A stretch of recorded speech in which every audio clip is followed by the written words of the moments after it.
8th class in social science. Now we are going to proceed with civics chapter 1, that is the need for law and the constitution. Last year आपने 7th class में democracy के बारे में पढ़ा था, उसके features principles के बारे में पढ़ा था। अब हम जानेंगे कि एक डेमोक्रेटिक कंट्री के अंदर लॉ और कॉन्स्टिट्यूशन की क्या ज़रूरत होती है। बेसिकली कॉन्स्टिट्यूशन तो तकरीबन हर कंट्री में होता है, लेकिन वो कितना मैंडेटरी है, कितना एप्लीकेबल है, कितना लीगली वर्क करता है, it depends on type of government. और अगर डेमोक्रेसी है तो कॉन्स्टिट्यूशन का होना मस्ट है। कॉन्स्टिट्यूशन है इसका मतलब ये नहीं है डेमोक्रेसी है, बट डेमोक्रेसी है तो कॉन्स्टिट्यूशन का होना ज़रूरी है। तो सबसे पहले हम देखते हैं the need for law. Law की ज़रूरत क्यों है? We often hear people use the phrase law of the jungle to denote a situation of rampant unrest and lack of peace in a society. कई बार हम लोगों ने ये बात सुनी है जंगल कानून, यानी हम अपने समाज में जो भी सिस्टम चल रहा है, जो लॉ वगैरह है, उससे सेटिस्फाइड नहीं है। कहीं ना कहीं पीस की कमी है सोसाइटी में। Where the life of the common man is in danger, जहाँ पर हमारी लाइफ को खतरा है due to an increase in criminal activities, क्योंकि क्रिमिनल एक्टिविटीज़ बढ़ रही है। तो जंगल कानून हम तभी बोलते हैं। In a jungle as we know life of a weak creature is usually at the mercy of mighty predators, क्योंकि जंगल के अंदर क्या होता है कि जो कमज़ोर हैं उनकी लाइफ किसके ऊपर डिपेंड करती है? जो उनको खाने वाले हैं। जो उनसे मजबूत हैं, उनसे ताकतवर हैं, उनकी मर्जी के ऊपर, उनकी दया के ऊपर। That is why law of the jungle is not preferred in a civilise society. इसीलिए एक सभ्य समाज में, सिविलाइज सोसाइटी में जंगल कानून कभी भी प्रेफर नहीं किया जाता। Instead a civilise society has a systematic code of conduct for its members, all its members. जबकि एक सिविलाइज सोसाइटी वो होती है जहाँ पर सिस्टमैटिकली सारे रूल्स एंड रेगुलेशंस फॉलो किए जाते हैं। एक प्रॉपर कोड ऑफ कंडक्ट होता है उनके मेंबर्स के लिए। All the members are governed rules which are based on the basic principles of checking the arbitrary exercise of power by anyone and ensuring fairness in the justice of administration।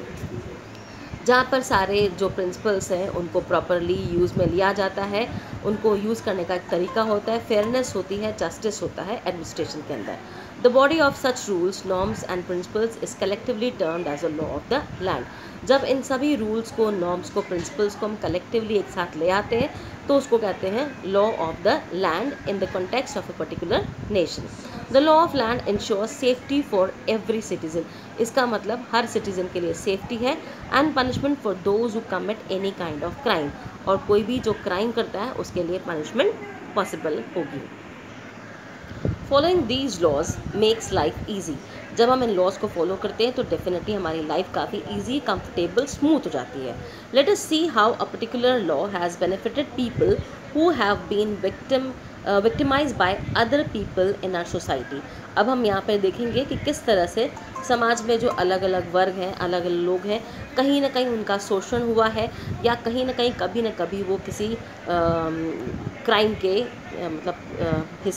Crime में, मतलब crime की वजह से उनको problem create हुई, उनकी life में victim बने हैं वो किसी क्राइम के। तो सबसे पहले हम देखते हैं डाउरी के बारे में। डाउरी, दहेज। Dowry comprises the money, gifts and property given by the bride's family to the groom during marriage। Dowry basically क्या होता है? पैसा, तोहफे या कोई प्रॉपर्टी जो कि दुल्हन की परिवार की तरफ से, दुल्हन पक्ष की तरफ से दूल्हे पक्ष को दिए जाते हैं मैरिज के time. Indian grooms have a long tradition of demanding dowry. और इंडिया के अंदर तो दूल्हे पक्ष की तरफ से या दूल्हों की तरफ से दहेज प्रथा तो बहुत पुराने टाइम से चली आ रही है। In many cases this custom becomes a tool of exploitation. कई बार ऐसा भी हुआ है कि ये जो रूढ़िवादी है या ये जो एविल प्रैक्टिस है, ये जो ब्राइड्स फैमिली उनके लिए एक्सप्लॉयटेशन रहता है, उनको शोषण करते हैं इसके ज़रिए by the groom and his family members. दूल्हा चाहे उसका पूरा परिवार हो सकता है। व्हेन अ ब्राइड और her family refuses to satisfy the unnecessary demands of her husband and in-laws for dowry। जब कभी दुल्हन या उनका परिवार इनकी अननेसेसरी डिमांड्स, दूल्हे की डिमांड्स को पूरा नहीं कर पाते या उनके ससुराल वालों के डिमांड्स को पूरा नहीं कर पाते दहेज की, she subjected to inhuman treatment. तो कई बार उनके साथ में बहुत बुरा बर्ताव किया जाता है। In extreme cases this leads to suicides और murder of the brides by their husband. कभी कभी तो ये दुल्हन सुसाइड भी कर लेती है या उनके हस्बैंड के द्वारा उनका मर्डर हो जाता है या उनकी फैमिलीज़ के द्वारा। In 2011 alone, 8,618 dowry death cases were reported all across India. अगर हम 2011 के डेटाज देखें तो 8,618 केसेस सिर्फ डाउरी के थे पूरे भारत के अंदर। ये वो हैं जो रिपोर्टेड है। कई बार तो कई चीज़ों का पता ही नहीं चलता है। तो ये डाउरी केसेस हैं जिनकी वजह से लोगों की मौत हुई। India according to the national crime record bureau, ये नेशनल क्राइम ब्यूरो रिकॉर्ड्स के ब्यूरो हैं। तो अगर इस रिपोर्ट के अकॉर्डिंग देखें तो डाउरी एक बहुत बड़ा क्राइम है, इसके खिलाफ एक्शन लेना ज़रूरी है। तो डाउरी प्रोहिबिशन एक्ट 1961 में बनाया गया था, declares that taking and giving dowry is a crime. इसके अकॉर्डिंग दहेज लेना और देना दोनों ही क्राइम है। Anyone found guilty under this law will be prosecuted and punished with a fine and imprisonment for a period between 6 months to 5 years। कोई भी इसमें अगर गिल्टी साबित होता है तो उसको पनिशमेंट के तौर पे जेल भेजा, उसके ऊपर फाइन लगाया जा सकता है, उसको जेल भेजा जा सकता है। ये 6 मंथ से 5 ईयर्स का टाइम हो सकता है। The news clipping below will show you how this law has helped the father of a dowry death victim in getting justice।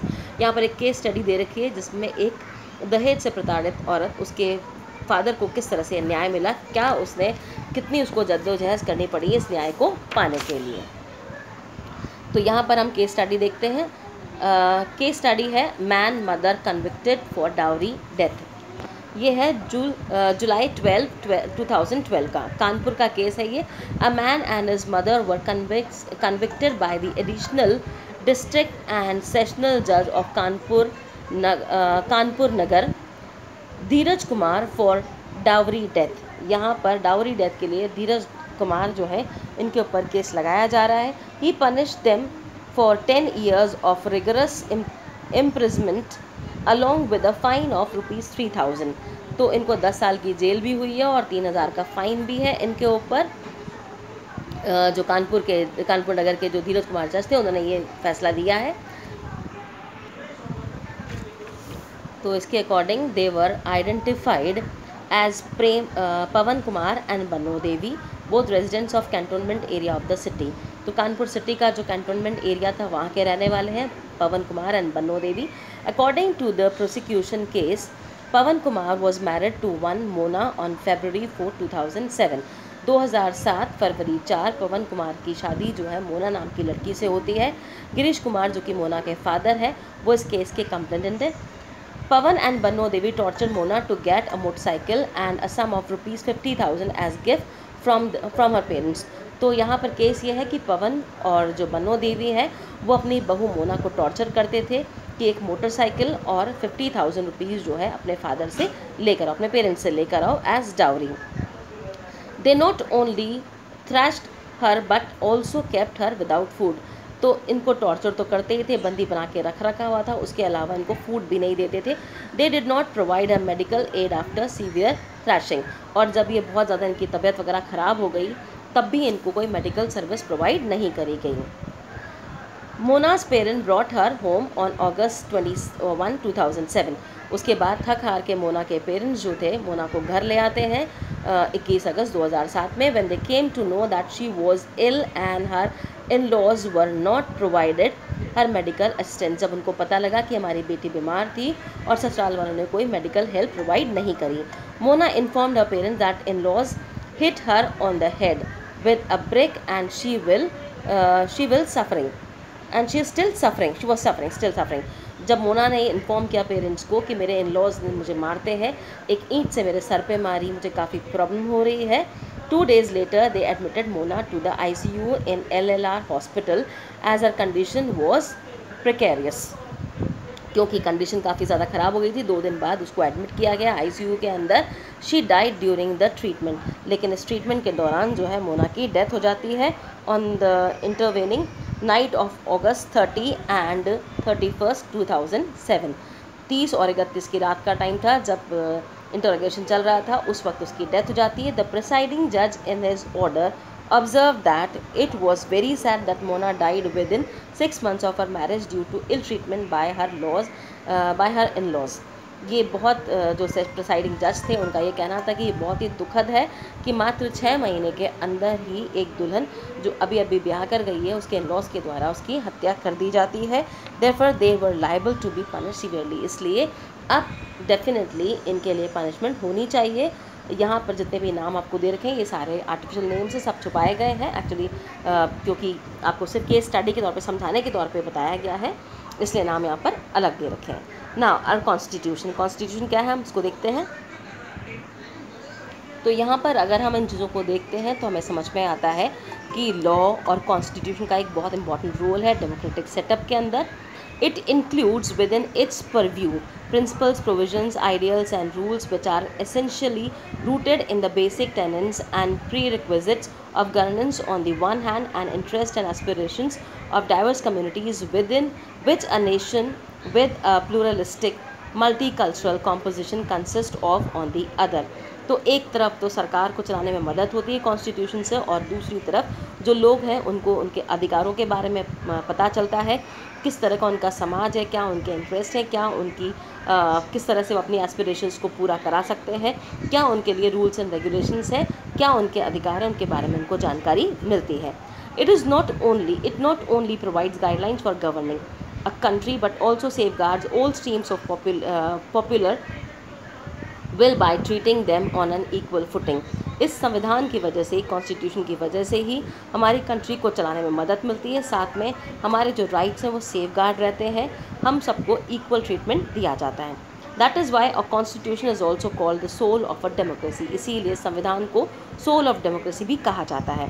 And the bedrock of a good governance, it ensures political stability, peace and maintenance of rule of law. इसकी वजह से समाज में एक political stability रहती है, शांति रहती है, रूल ऑफ लॉ जो है वो प्रिवेल रहता है।